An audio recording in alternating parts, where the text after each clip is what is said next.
Hey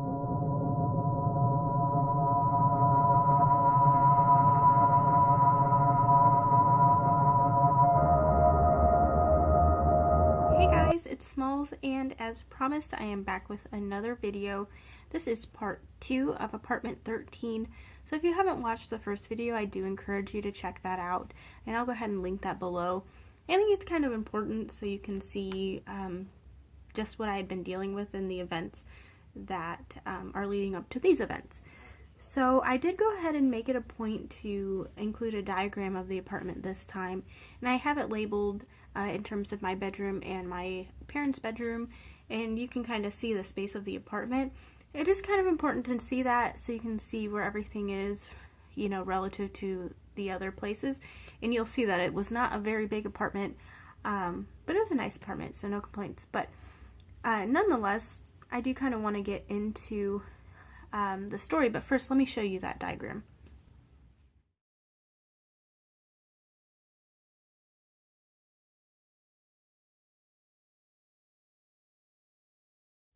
Okay, so after my first few initial experiences, the copper colored thing and the doorstop thing, I really hadn't experienced very much. One night, I'm pretty sure it was my freshman year. Yeah, I'm actually positive it was my freshman year, so I was about 14, maybe 15 years old. I had like a small sleepover, and I had about 3 or 4 girls over, and one of the girls had the idea, I don't know that it was a good idea, but she had the idea to try to divinate with a candle. So basically you light a candle, and based on the response of the flame, that's a yes or a no. And so we were all in a circle on my bedroom floor, and we were asking questions. I'm sure they were dumb questions, and we didn't really get too much of a response. I think that the flame started flickering and things like that, you know, but if you're trying to look for something, you might just see it, you know what I mean?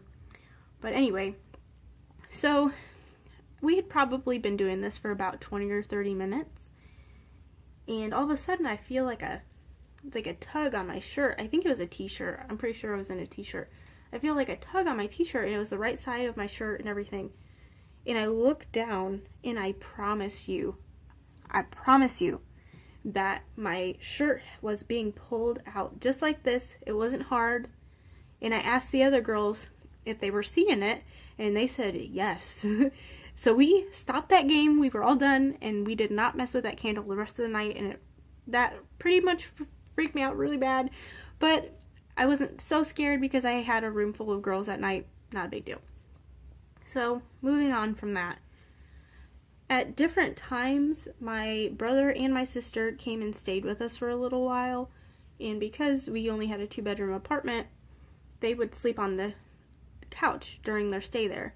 And as you can see in the diagram, and as I had mentioned in my first video about apartment 13, the living room and the dining room are connected. It's basically one big room. So my brother was the first one that came down and stayed, and then he got his own apartment. But he mentioned that he would see shadows cross all the time, basically from the exterior wall into the kitchen. In the dining room area, he would see that. And then my sister came and stayed when I was about 15, almost 16 years old.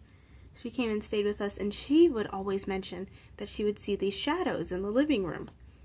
I had not seen any human-shaped shadows or anything like that there, but I do absolutely believe them. They wouldn't have any reason to tell me that. They're much older than me, so they weren't like controlling me or anything like that.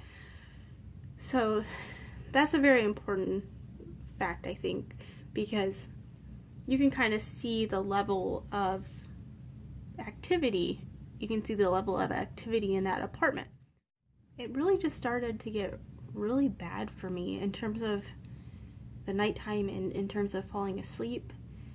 And I would say that it peaked when I was about 17. That's kind of when things really got bad. It would get so bad, like I would lay down to go to sleep at night, like I'd turn off my TV and try to go to sleep, and I could never shake this feeling that I was being watched. It was like I'd lay down, you know, get ready for bed, and get under the covers, and I would almost feel like something come into the room with me. And it wasn't a good feeling. It was never a good feeling, and I always felt really, really, really uncomfortable, and I'd have trouble falling asleep, which was really weird because I was young still. When you're a teenager and you're growing still, you can sleep for days. You shouldn't have trouble falling asleep, but I would always have trouble falling asleep, and I would always do like a protection visual of, like the white light, and I would always pray, and sometimes I would pray so much that I would end up falling asleep while praying for protection and things like that. So I got this really bad feeling, and it was like, I don't want to say it was torturous, but it was just really not a good time, and I just remember wanting it to end and for it to go away. And I understand that sometimes we, as humans, can make up things, or if we really believe in something, then we can feel it. But this was really, really different. Like, I would be halfway asleep, I'd be watching TV and halfway fall asleep, and then turn off the TV, and then, like, as soon as I did that, I would get that terrible feeling. So periodically, my parents would go out of town. They'd go back to her hometown. My stepmother has some grandchildren, so she'd go see them pretty regularly, and I was old enough to stay home, so not a big deal. Well, it was a Friday night. I remember this so well. It was a Friday night, and I was on my lady time, and so I was really tired, and I think it was like 10, maybe 11 o'clock, which is really early for me to go to sleep on the weekend. But I was pooped, and I laid down to go to sleep, and I was just laying there, and I noticed that my breathing was really labored. And I should tell you, I didn't have any pets. I think I had a hamster, and he was in my bathroom closet. You know what I mean? But anyway, so I'm laying there, and I notice that I'm breathing very, very hard. It's like very labored breathing, which is weird for me. I'm very fortunate enough to not have asthma or anything like that. So I just take a deep breath, and there is something still breathing, and it sounds like it's coming from under my bed. It was like a death rattle almost, and it just continued. It continued for about 30 minutes. I was so scared. I could not move. I could not do anything except pray. I'm like in my bed with the covers over me. I did not move 1 inch. I just listened to this thing breathe, and it just sounded like it was coming from under my bed. One of the absolute scariest things that I had ever experienced. No TVs were on. I never really heard my neighbors upstairs, and even if I did, I wouldn't hear them breathing. Not like that. It sounded like it was so close to my head. Absolutely petrifying, and I hope that nobody has to experience that, because the way that this thing sounded, it sounded like a male. It sounded like it was dying. It just sounded unholy. Okay, that's what we'll say.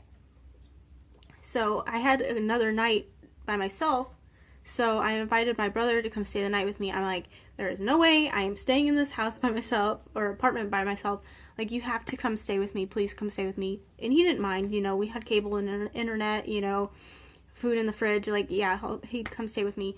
So he and his girlfriend stayed the night. They made a bed on the floor in the living room, and I went to sleep. I slept much better knowing that I wasn't alone. And my brother comes into my room at like 3 in the morning, and this is in like 2006, 2007, so we still had a house phone, and I had a cordless phone in my room, and then there was a cordless phone in the living room, which was actually the base to it was actually pretty close to where my brother and his girlfriend were sleeping. So he comes into my room, wakes me up. He's like, hey, are you on the phone? I'm like, no, like, I'm dead asleep. Why are you bothering me? He was like, oh, well, I heard buttons being pushed on the phone. Real weird. So the next morning I asked him about it. I'm like, so you heard buttons being pushed? I was like, I was definitely asleep. my phone was on the base, which is on the other side of my room. Like, you know, it definitely wasn't me. He was like, yeah, we heard the buttons being pushed, and we saw like this black hand, like a black shadowy hand, and that freaked me out so bad. So that happened. I really do not wish this on anyone. I really absolutely don't. And like I said, I think that it escalated because I let it scare me. I let it win in some ways. So I guess that's my lesson. If you do ever encounter a spirit or a negative entity like that, don't be afraid of it. Know that you do have the ability to get rid of it.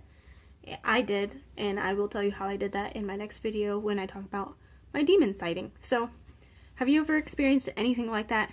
Have you ever heard anything breathing under your bed? Have you ever been touched by an unseen force?